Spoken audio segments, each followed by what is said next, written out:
Bonjour à toutes et à tous, me revoilà avec une nouvelle vidéo. Donc c'est pas du tout pour vous présenter une recette comme vous pouvez le voir, mais c'est juste une petite vidéo qui va être assez rapide. Donc c'est pour vous montrer un peu mon organisation pour le mois du Ramadan.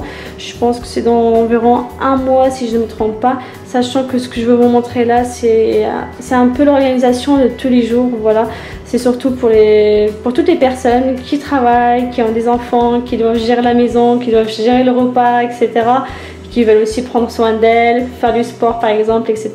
Voilà, donc c'est pour ça que je voulais vous faire cette vidéo, parce que vous étiez nombreuses aussi à m'avoir demandé sur Snapchat comment je gère un peu la maison, en plus du travail, en plus du sport, etc. Donc pour le mois du Ramadan, j'anticipe généralement. Donc j'achète les produits de base, sachant que là je vais faire une vidéo, comme je l'ai dit, assez simple et surtout assez courte. Ce que je vais surtout vous présenter, c'est un peu ce qu'il faut avoir en avance dans le frigo, enfin dans le congélateur du coup, pour que le mois puisse passer facilement et surtout pour que ce soit pas quelque chose d'assez difficile à gérer. Alors pour commencer, comme c'est le plat qu'on prépare le plus souvent, c'est une soupe, donc soit la harira, soit le sharba, etc. Soit une soupe avec des légumes. Donc généralement on utilise du persil, de la coriandre, du céleri, des pois chiches et des légumes. Mais là c'est vraiment des produits que vous pouvez acheter en avance et que vous pouvez congeler. Donc là on va commencer par le persil. Donc généralement j'achète une bonne quantité de persil au marché que je lave ensuite. Donc je le trie d'abord, ensuite je le lave. Et il faut bien le laver comme il faut, c'est-à-dire il faut bien le laisser tremper quelques minutes dans l'eau par exemple, ou voire plus un quart d'heure. Bien le rincer, et surtout le plus important c'est qu'il faut bien l'essorer. Donc soit vous pouvez le passer dans une passoire, sinon vous pouvez très bien le laisser sur un torchon toute une nuit pour que le torchon puisse absorber l'eau.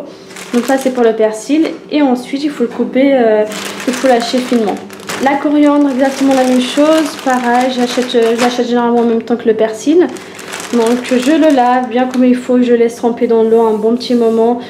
Je les sors et ensuite je le laisse sécher sur un torchon propre toute une nuit pour que justement le torchon puisse absorber le maximum d'eau. Et pareil, je le coupe. Donc j'utilise un couteau, j'utilise pas du tout de blender ou quoi que ce soit pour le couper, parce qu'avec un blender en fait vous allez obtenir quelque chose d'assez fin, donc ça ressemblera après un petit peu à de la poudre. Donc là je passe au céleri. Donc pareil, je l'achète en même temps que le persil et la coriandre. Il faut bien le laver correctement, il faut bien le laisser tremper dans l'eau, le rincer.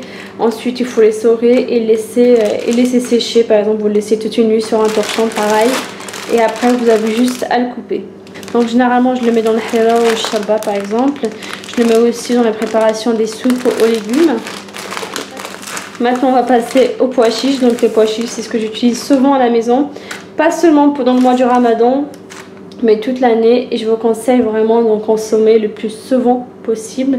C'est très très bon pour la santé et ça remplace vraiment tout ce qui est farine, etc. et ça se digère beaucoup plus facilement, sachant que vous pouvez aussi acheter de la farine de pois chiches qui est très très bonne.